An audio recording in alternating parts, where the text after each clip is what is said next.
Assalamualaikum warahmatullahi wabarakatuh. Lagu Jinjin Kepalsuan untuk kalian semua.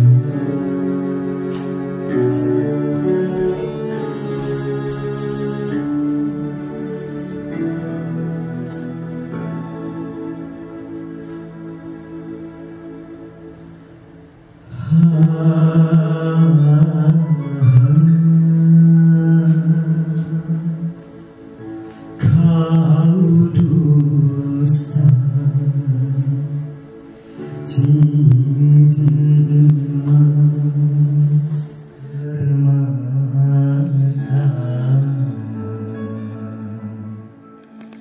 kau tukar dengan kau.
Sampai 1.000 juta ya.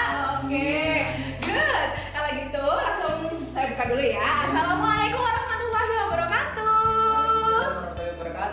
Halo semangat lovers semuanya. Salam sehat dan juga salam sukses untuk semuanya ya yang ada di sana. Oke, sekarang selamat datang kepada acara yang sangat super duper kece. Ya, apa ini nih? Nah, acara ini perdana loh di layarnya dari YouTube SMA Nasional Malang, yaitu Bincang Sana Bincang Sini. Apa itu? Bincang sana, bincang sini. Wah, dan juga tidak hanya bincang sana bincang sini loh, Ya, kita juga lagi? punya passwordnya. Jadi nanti Mas Sudarsono harus ikutin ya. Kalau Miss Ida bilang bincang sana bincang sini, maka passwordnya ada banyak cerita, banyak inspirasi. Banyak cerita, banyak inspirasi. Good. Oke, yuk kita coba lagi ya. Bincang sana bincang sini, banyak cerita, banyak inspirasi. Dan yang paling mengesankan adalah karena ini pertama kali dan juga bintang tamunya juga luar biasa nih. Alhamdulillah senang sekali, bersyukur bisa jadi dengan tamu yang pertama. Luar biasa sekali. Dan juga kayaknya nggak mungkin ya kalau kita berdiri terus. Benar. Ya lebih relax, kita duduk aja ya. Dan jangan lupa ya untuk terus pantengin Bincang Sana Bincang Sini di channel YouTube SMA Nasional Malang.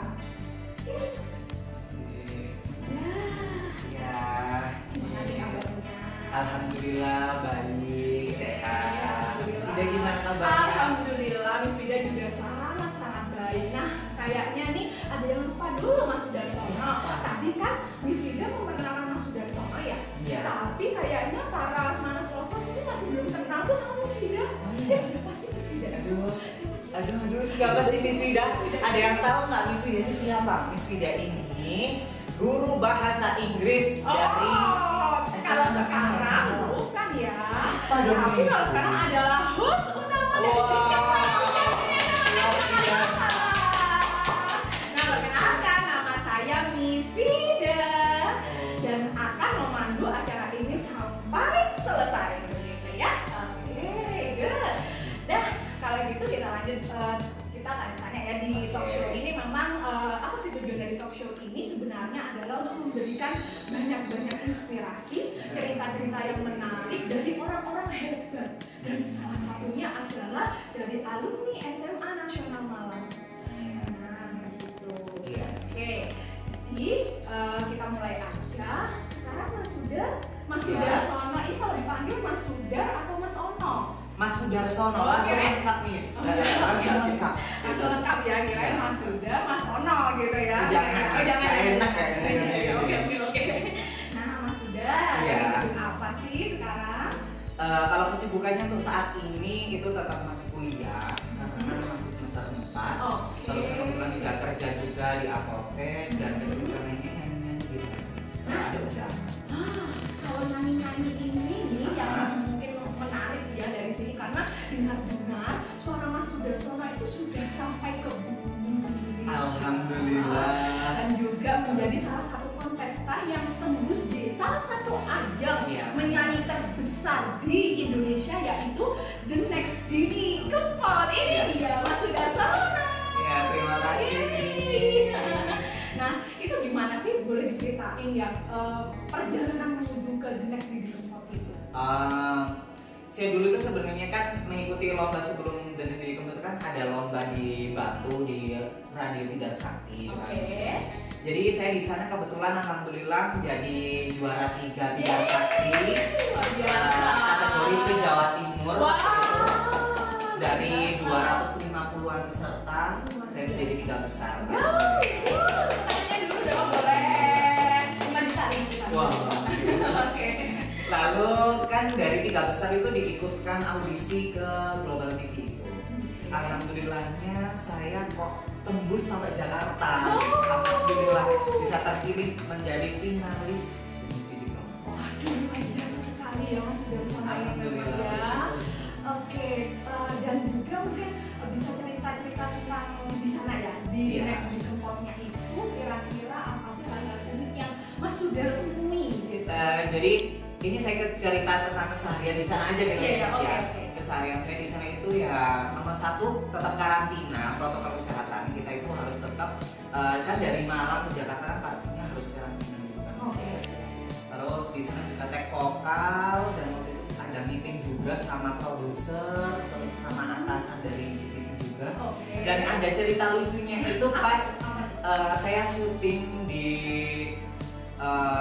Bundaran HI, di Monas sama di apa itu MRT. Iya, sama di MRT. Itu yang pengalaman pertama saya di Jakarta syuting dengan orang-orang hebat. Wah, luar biasa, Miss, rasanya luar biasa. Karena saya nggak bisa nyangka gitu akhirnya bisa syuting dengan orang-orang ke TV yang sebelumnya itu cuma saya lihat di TV aja gitu. Ternyata saya ada di situ dan menjadi salah satunya sekarang. Aduh, gimana tuh rasanya pertama kali masuk TV nih? Alhamdulillah seneng banget nih. Pokoknya saya sebenarnya saya nggak mikir menang atau kalahnya ya dulu. Pokoknya saya masuk TV aja itu udah seneng banget. Terus kalau boleh tahu sebelum kita flashback lagi ya sebelum ke Jakarta nih, kan pastinya kita naik apa sih pesawat ya? Naik pesawat.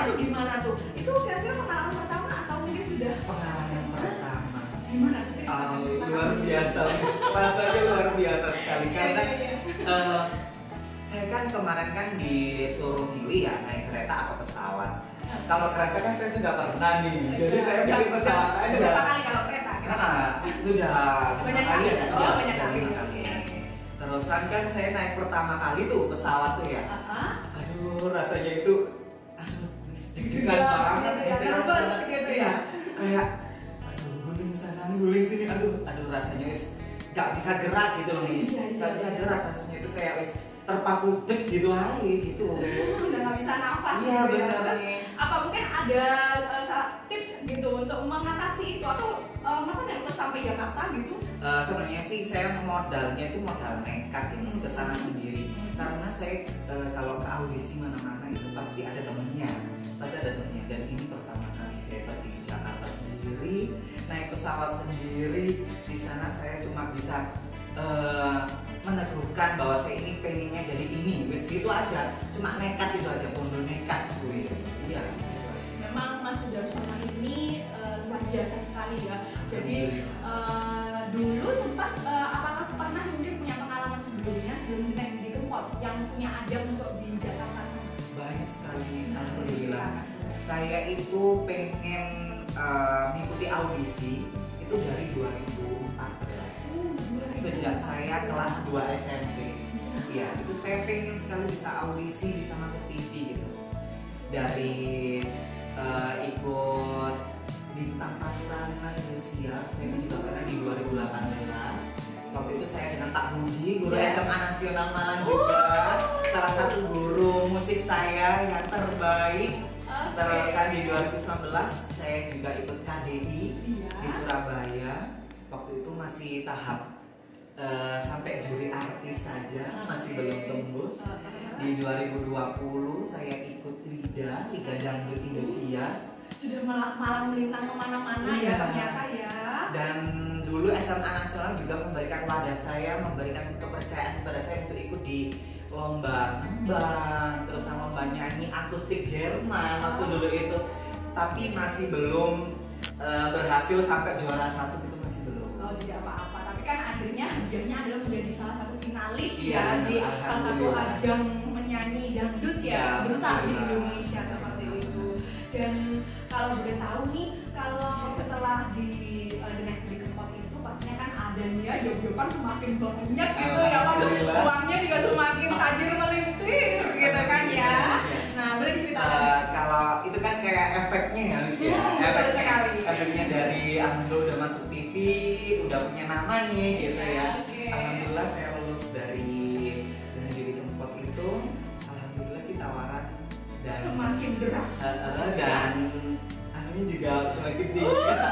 Jadi sekarang dompetnya sudah mulai nggak cukup nih? Ditaruh di ATM Oh aja. ya ada mas, ATM-nya sekarang yang menghubung ya, begitu benar. ya. Waduh luar biasa sekali. Kalau boleh tahu nih, di balik kesuksesan Mas Sudarsono berkarir nih, siapa nih kira-kira yang memberikan motivasi paling besar? Yang paling besar terutama itu keluarga saya, guru-guru saya, terusan teman-teman saya itu Mas. Karena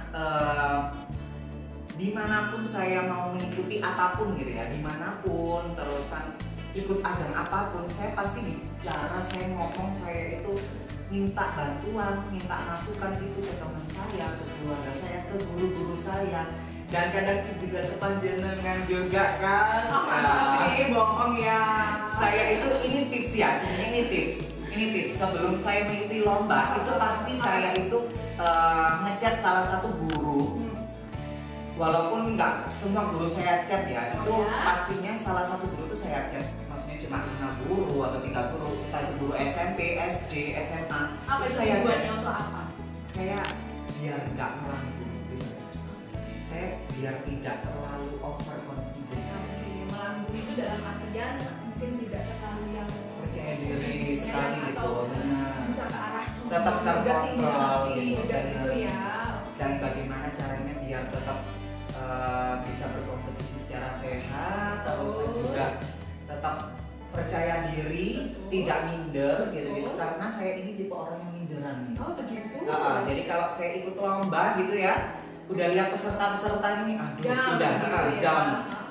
Tapi kalau saya sudah di panggung nih, ya udah saya merasa ini panggung itu milik saya gitu. Oh begitu. Panggung ini milik saya, jadi saya mau salah, saya mau benar, ya udah bodo amat gitu. Dan apa mungkin itu juga ada suntikan pesan-pesan dari Bapak Ibu guru yang sudah hubungi saat itu? Iya benar. Atau bagaimana? Saya itu ingat salah satu kata-kata dari Pak Budi. Ya, apa itu? Kamu itu lomba, itu jangan kamu menganggap diri kamu itu sebagai peserta, anggaplah kamu itu sebagai bintang tamu. Itu. Jadi dimanapun saya ikut lomba, pasti saya kalau di panggung ya udah ini saya bintang tamunya. Saya mencoba untuk tampil yang terbaik. Toh nanti kalau ada salah ya udah, namanya manusia kan juga ada salah. Iya betul sekali. Jadi mungkin hikmah yang bisa diambil dari sini kan salah satunya kita juga perlu boleh lah ya percaya diri, Iya. tapi ya juga jangan sampai membuat kita Jadi over gitu. dan juga over yang berlebihan begitu ya. Dan juga harus bisa melakukan kontrol diri yang baik Iya. begitu ya. Dan latihan itu penting juga. Ya sepakat, betul sekali. Dan juga mungkin yang benar-benar bagus nih ya, menurut saya menarik nih dari Mas Sudarsono adalah salah satunya minta doa selalu ya, bahkan hamin satu atau hamin berapa jam begitu ya, atau mungkin begitu hamin 1 jam pernah. Terus siapa kalau boleh tahu? Ke guru saya yang sudah saya anggap sebagai orang tua saya, luar biasa sekali. istrinya dari Bapak Rusdi, Kepala Sekolah SMA Nasional, yaitu Bu Rosi, Bunda. Halo Bunda. Ya, saya setiap kali mau lomba apapun pasti saya ngomong ke beliau gitu. Kenapa ya? Kata-kata dari beliau itu membuat saya itu jadi tenang gitu, Miss. Pasti gitu, pasti jadi tenang. Juga menginspirasi. Iya, benar. Dan juga memotivasi. Dari perjalanan karir seperti itu, ini kan sudah benar-benar lumayan bagus, sudah mulai bersinar, jalannya sudah mulai terbuka. Tetapi itu tadi ya, bahwa setinggi-tingginya tupai melompat pasti juga akan jatuh. Cuma maksud saya adalah jatuhnya ini saya anggap ini adalah sebenarnya hambatan. Nah, kira-kira ada nggak hambatan-hambatan yang dihadapi atau ditemui oleh Mas Sudarsono saat berkarir di waktu sekarang? Kalau hambatan saya itu apa ya, Miss ya? Nomor satu itu saya ini orangnya minderan gitu loh. Itu yang menjadi salah hambatan satu saya hal itu. utama yang mungkin apa ya, benar-benar mempengaruhi. Benar, gitu ya. minderan. Tapi untuk kalian semuanya yang juga minder, itu jangan terlalu over minder. Itu jangan apa ya? Jangan sampai menguasai kalian, berdek banget, itu jangan sampai gitu. Karena kalau kita nyanyi, kita lomba, kalau nervousnya itu banget, Iya, malah tangan itu bisa sampai gini, Miss, gitu. Iya. Saya dulu juga pernah gitu awal-awal. gitu, karena ya awal-awal. pastinya ya semua orang untuk mengawali sesuatu hal ya, meskipun itu ya mungkin seperti Mas Sudarsono kan menyanyi adalah bagian dari apa ya, sudah benar-benar darah daging gitu ya. Nah tapi tetap biasanya akan ada yang namanya mungkin demam panggung begitu kali ya, kita menyebutnya ya. Nah Iya. itu bisa ceritakan mungkin dari awal, mungkin menyanyinya dari usia berapa sih kalau boleh tahu? Saya itu mengikuti dunia kesenian itu sejak kelas 3 SD. Dari umur 9 tahunan, 8 tahun, 9 tahun itu saya ikut karawitan campur sari waktu itu. Tapi saya nggak ada di dunia tarik suara, Miss. Itu di bagian apa? Saya di bagian gamelan, terus bagian tari. Saya menjadi dunia tarik suara musik itu di 2015 kelas 3 SMP. Baru berani di panggung nyanyi sendiri. Itu gimana rasanya pertama kali seperti itu? Nomor satu, nggak percaya diri. Nomor satu itu saya nggak percaya diri. Jadi secara otomatis ya wis nyanyi ya wis. Aduh malu-malu gitu, Ya, pokoknya juga pengen cepet selesai gitu ya. Benar. Namanya dipanggil, aduh nervousnya luar biasa.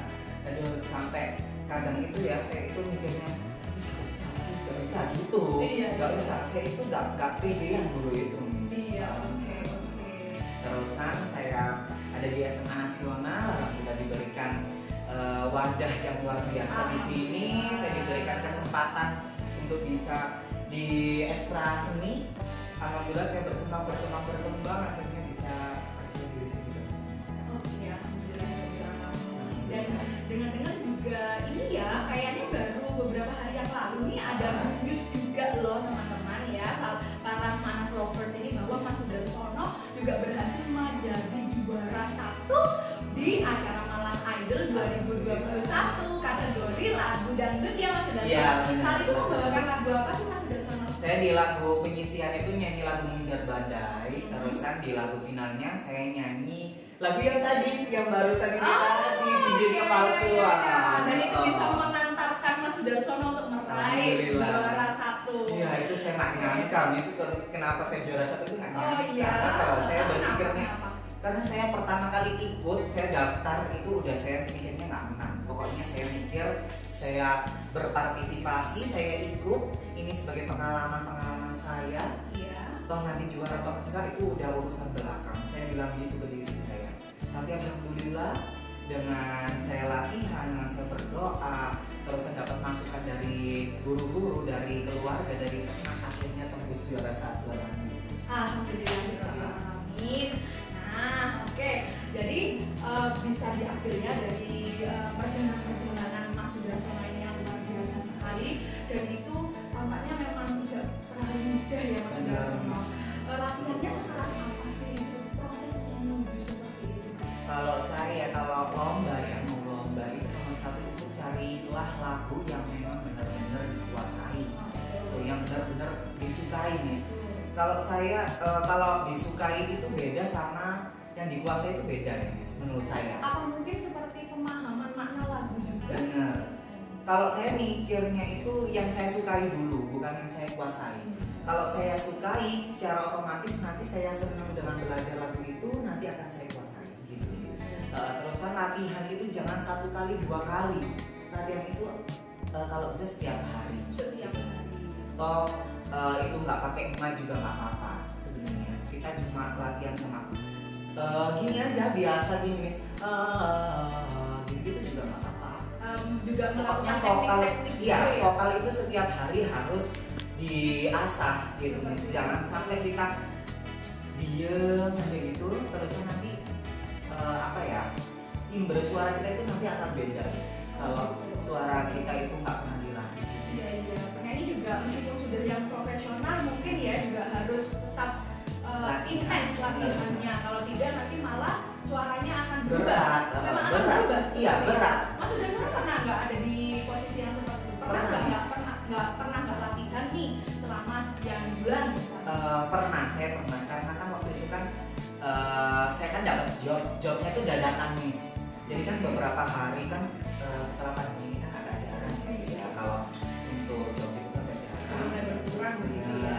Karena kan juga kita harus mematuhi protokol kesehatan dari pemerintah juga nggak boleh. Jadi waktu itu saya itu udah lama ini sebulan kalau nggak salah itu nggak nyanyi, nggak dapat job sama sekali.